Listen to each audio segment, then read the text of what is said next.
Being 16. What's it like being 16?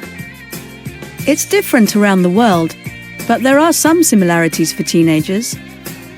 School is an important part of the daily life for 16-year-olds. Classes usually start in the morning and finish around 4 p.m. Lots of students take after-school classes at 16 because of tests. There are lots of classes available, like computing, maths or English lessons. 16-year-olds get lots of homework, and some students can keep studying into the evening. Pocket money can be different around the world as well. Some parents might give a little amount every day, so their children can get a snack after school. If there is something special the teenager wants, like a book or a CD, they would have to ask their parents for extra money.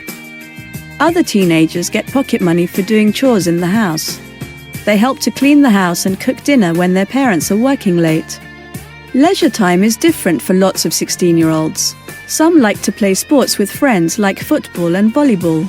Others like to read books or play computer games. Listening to music is popular also. What do teenagers worry about? A lot of them stress about getting good grades in exams and getting into a good university. Being 16 is good, but there is a lot of homework to do.